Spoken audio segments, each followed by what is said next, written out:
track. Ladies and gentlemen, our second runner-up is Princess Sofia May A. Placido, 6 years of age, from Duldul, Baco. A grade 1 Mongkopa pupil under the advisory of Mrs. Beverly D. Mongkopa. She is the daughter of Mr. Efren A. Placido and Mrs. Maribel A. Placido. Her favorite color is pink. She likes to play tago-taguan and bakay-bakayan. Her ambition is to become a dentist someday. She believes in the saying, without music, life would be a mistake.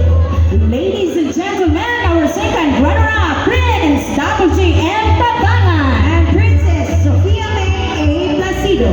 Let's give them a big applause. Ladies and gentlemen, our first runner-up, Prince Zian James H. Solis, 7 years of age, from Buntod, Baco. A grade 2 Sohor pupil under the advisory of Mrs. Lilian V. Sohor. He is the son of Mr. James S. Solis and Mrs. Maricar H. Solis.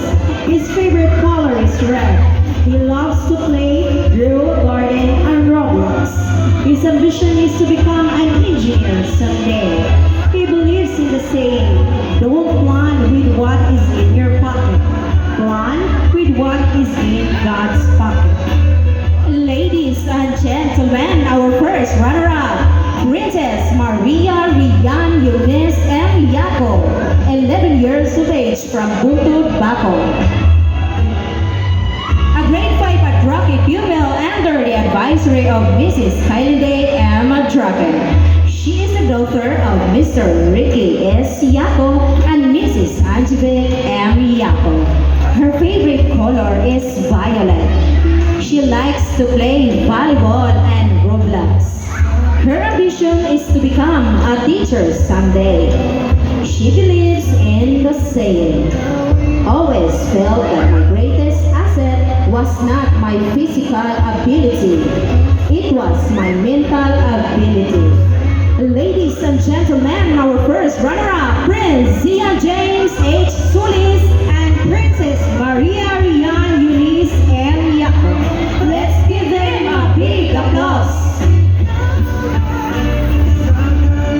And now, ladies and gentlemen, let us all welcome our Majesty King 2026 of the Royal Highness family, King Rice Holden M. Mahusay, 8 years of age, from Duldul, Baco. A grade 1 Mongkopa pupil under the advisory of Mrs. Beverly D. Mongkopa.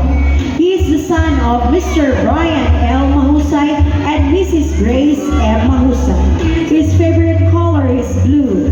Our king loves to play basketball, soccer, and biking. His ambition is to become a doctor.